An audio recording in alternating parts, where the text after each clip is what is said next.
नमस्कार दोस्तों, हमारी YouTube चैनल गुरु क्लासेस में आप सभी का स्वागत है। आज का सेशन मैथ का होगा। पिछली क्लास में हम लोगों ने फ्रैक्शन भिन्न हेडिंग लगाकर ड्रॉप कर दिया था। आज हम लोग वहीं से स्टार्ट करते हैं। तो आइए हम लोग अपने सेशन को स्टार्ट करते हैं।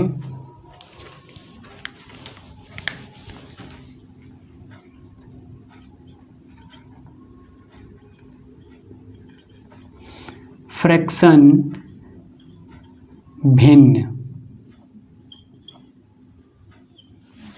भिन्न फ्रैक्शन क्या है? जो भी संख्या p/q के रूप में रहेगा वो फ्रैक्शन या भिन्न कहलाएगी। लेकिन ध्यान रखने योग्य बात यह है कि q का मान 0 के बराबर ना हो। इसमें p को हम लोग कहते हैं अंश और q को हम लोग कहते हैं हर।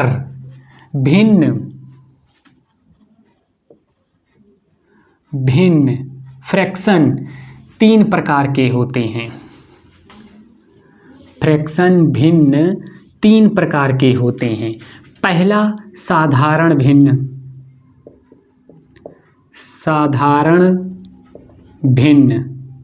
साधारण भिन्न के अंतर्गत 2/5, 3/8, 7/8 ये सभी भिन्न साधारण भिन्न के अंतर्गत आते हैं। अगला है दशमलव भिन्न।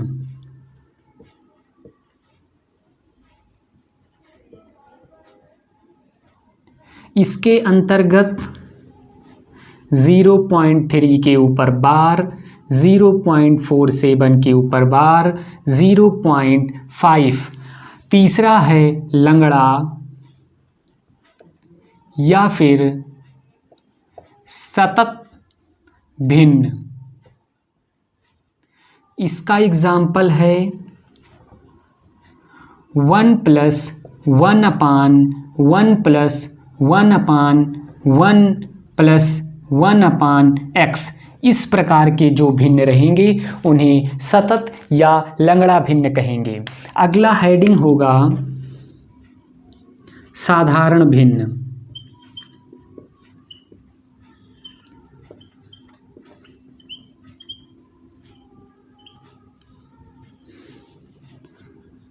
एग्जाम्पल 2/5, 3/5, 4/9, 7/5। जो ये 2, 3, 4, 7 इन्हें हम लोग p बोलेंगे। 5, 5, 9, 5 इन्हें हम लोग q बोलेंगे। अब स्टार पॉइंट है अंश। अंश का मान हर से छोटा हो तो उसे उचित भिन्न कहते हैं। अंश का मान छोटा हो, हर का मान बड़ा हो, या अंश का मान हर के मान से छोटा हो तो उसे उचित भिन्न कहते हैं। जैसे p/q का मान 1 से छोटा हो उसे उचित भिन्न कहते हैं। यहीं पर हम लोग अगला लिख लेते हैं। अंश का मान हर से बड़ा हो तो उसे अनुचित भिन्न कहते हैं। अनुचित भिन्न कहते हैं। p/q का मान 1 से बड़ा होगा। अगला होगा मिश्रित भिन्न।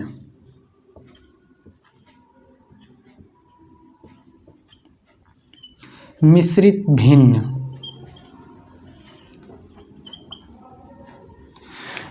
भिन्न में जैसे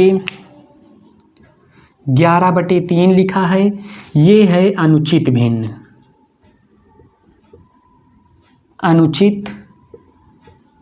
भिन्न। इसी को हम लोग थोड़ा सा और सॉल्व करके 3 सही 2/3 लिख दिए। इसे सॉल्व किए, 3 से 11 में भाग देंगे तो 3 त्रिक का 9 होता है। 3 पूरा बन गया। इसी को हम लोग लिख सकते हैं, आगे अभी समझ में आ जाएगा ये क्या चीज़ लिखा गया है। 3 + 2/3 3, इसे कहते हैं मिश्रित भिन्न। मिश्रित भिन्न। इस 3 को कहते हैं पूर्ण भाग और इसे कहते हैं भिन्न भाग। ये कैसे आया? 3 से जब 11 में भाग देंगे तो 3 बार चला जाएगा, 3 त्रिका 9। अब बच कितना रहा है? 11 में से 9 घटाएंगे 2 बच रहा है। जो शेष फल बचता है उसे ऊपर लिख देते हैं, जिससे भाग देते हैं उसे नीचे लिख देते हैं।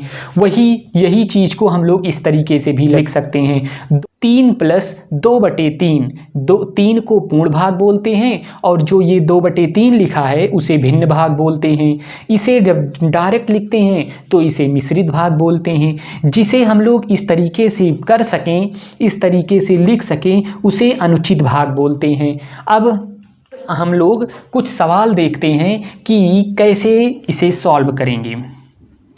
एग्जाम्पल है 3 सही 2/3 + 6 सही 1/3। इसे सॉल्व करना है। कैसे सॉल्व करेंगे? अभी हमने यहीं पर लिखा था पूर्ण भाग और भिन्न भाग, तो यहाँ पर पूर्ण भाग 3 है, 6 है। सबसे पहले हम लोग इसे लिख लेंगे 3 + 6 + 2/3 + 1/3। अब पूर्ण भाग को जोड़ देंगे, 6 3 9 + 9 हो गया। यहाँ देख रहे हैं हर बराबर है, 3 है, तो अंश आपस में जुड़ जाते हैं, 3 हो जाएगा। 3 से 3 कट जाएगा, 1 आएगा। ये हो जाएगा 9 + 1 = 10। जब यहाँ लिख लीजिए, जब हर समान हो तो अंश आपस में जुड़ जाते हैं। अगला प्रश्न हम लोग देखते हैं लोगों का। ये हम लोगों का अगला प्रश्न है। इसे सॉल्व करने के लिए सेम यही प्रक्रिया हम लोग यहाँ भी लगाएंगे। पूर्ण भाग को एक साथ जोड़ लेंगे, 3 + 4 + 1 + 2। अब भिन्न भाग को एक साथ जोड़ लेंगे, 1/3 + 1/2 + 1/4 + 1/2। यहाँ देख रहे हैं 4 3 7 1 8 9 10। 10 + 1/3 यहाँ है, 1/2 यहाँ, 1/2 यहाँ, 2 2। अभी यहाँ लिखाया गया जब हर समान हो तो अंश आपस में जुड़ जाते हैं। यहाँ देख रहे हैं 2 का और 2 का, इन दोनों का हर सेम है तो ऊपर आराम से जुड़ जाएगा। हो जाएगा 1/3 + 1/4 + 1, क्योंकि ऊपर भी 1 + 1 होगा, 2 हो जाएगा। नीचे 2 पहले से है, दोनों कट जाएंगे, 1 आ जाएगा। 10 में 1 जोड़ देंगे, पूर्ण भाग आपस में जुड़ जाते हैं, 11 हो जाएगा।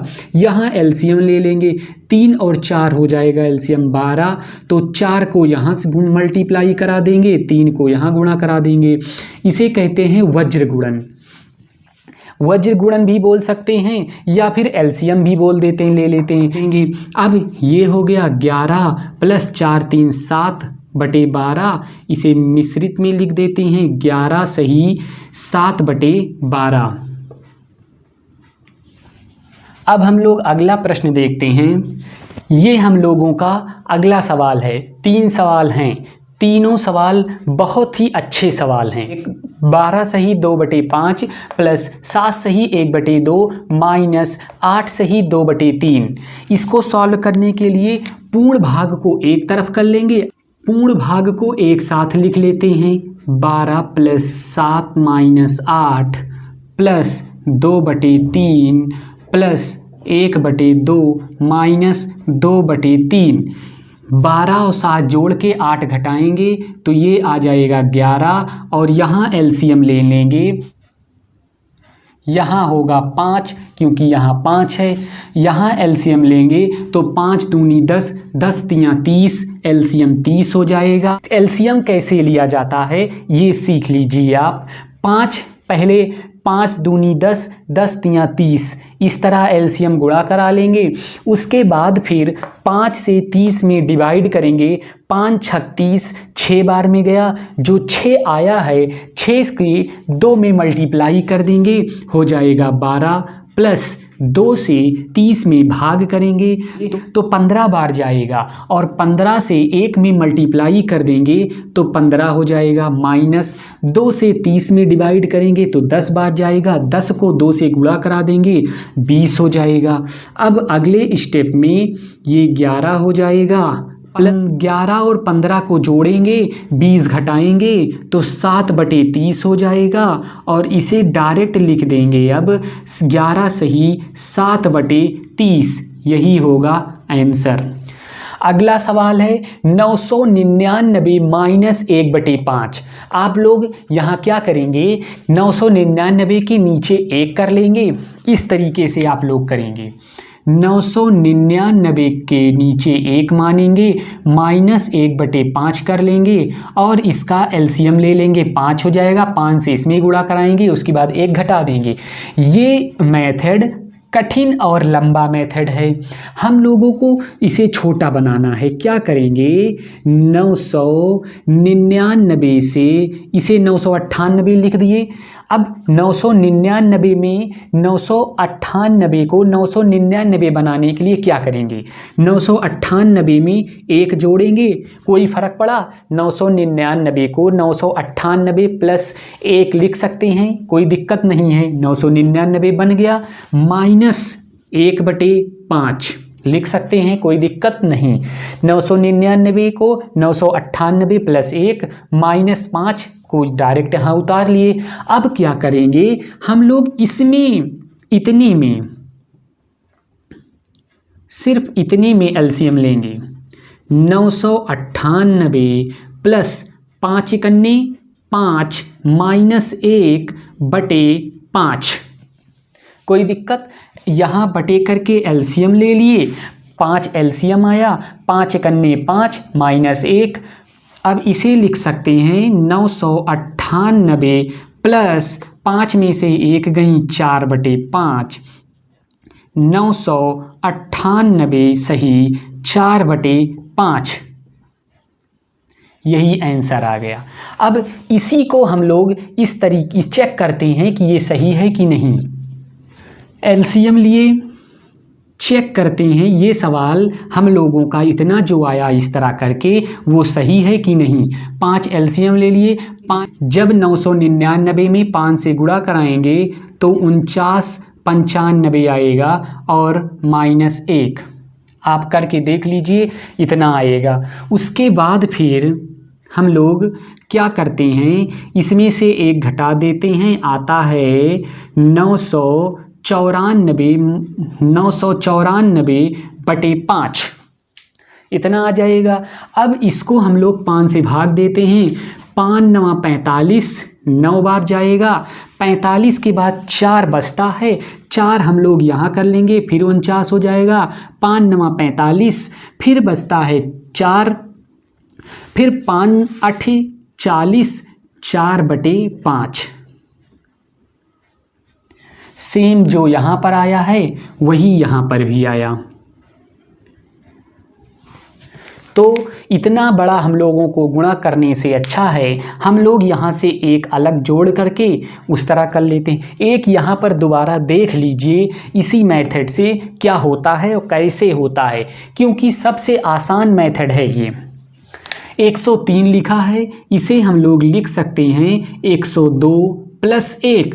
103 में कोई फ़र्क पड़ा, 102 प्लस 1 लिखे, 103 में कोई फ़र्क पड़ा, नहीं पड़ा। माइनस 1/2, कोई दिक्कत नहीं। 102 प्लस 2 एकन्ने 2 में से 1 गई, 1/2, इसे हो गया 102 सही 1/2, ये आंसर। चेक करना हो तो चेक कर लीजिए, 103 गुणे 2 माइनस 1/2, 3 दूनी 6, 0, 2 एकन्ने 2 माइनस 1 बटे 2, ये हो गया 105/2, 2 एकन्ने 2, 0, 2 दूनी 4, एक हासिल बच रहा है 1/2। जो यहाँ पर आ रहा है वही यहाँ पर भी आ रहा है। कोई फर्क पड़ा? नहीं पड़ा। यहाँ पर थोड़ा लॉन्ग मेथड, थोड़ा कठिन मेथड, गुणा कराने पड़ रहा है, यहाँ कुछ नहीं कराना पड़ रहा है, डायरेक्ट आंसर आ जा रहा है। अब अगला हम लोग देखते हैं भिन्नों की तुलना।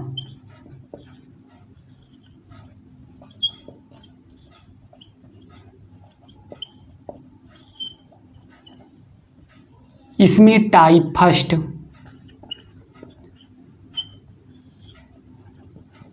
जब हर बराबर हो। प्रश्न है, ये हम लोगों का प्रश्न है 6/7, 5/7, 4/7, 3/7। मतलब ये फर्स्ट है, ये सेकंड है, ये थर्ड है, ये फोर्थ है। भिन्नों की तुलना कराना है। कहने का मतलब ये हुआ, भिन्नों की तुलना कराना है, कहने का मतलब ये हुआ कि बड़े से छोटे की तरफ जाना है हम लोगों को। सबसे पहले बड़ा जमाना है, फिर उससे छोटा, फिर उससे छोटा, फिर उससे छोटा। मतलब सबसे बड़ा पहले लगाएंगे और सबसे छोटा सबसे बाद में। मतलब बड़े से छोटे की तरफ डिसेंडिंग ऑर्डर कहते हैं।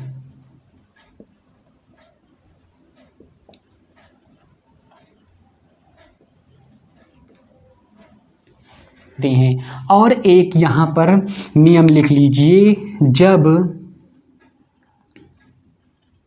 हर समान हो तो भिन्न अंश पर निर्भर करती है। यहाँ पर देखिए हर जो है वो सेम है, इसीलिए टाइप 1 में लिखा गया है जब हर बराबर हो।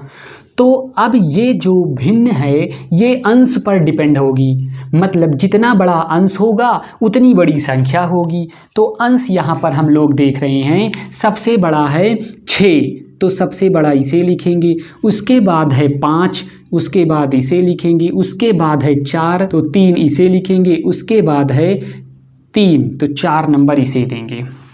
सबसे बड़ी अगर पूछा जाता 6/7, 5/7, 4/7, 3/7 में सबसे बड़ा भिन्न कौन सा है, तो 6/7 भिन्न सबसे बड़ा होगा और 3/7 सबसे छोटा होगा। इसी प्रकार से हम लोग एक सवाल और लेते हैं। इसी प्रकार से हम लोगों का अगला सवाल है 9/13, 8/13, 11/13, 7/13।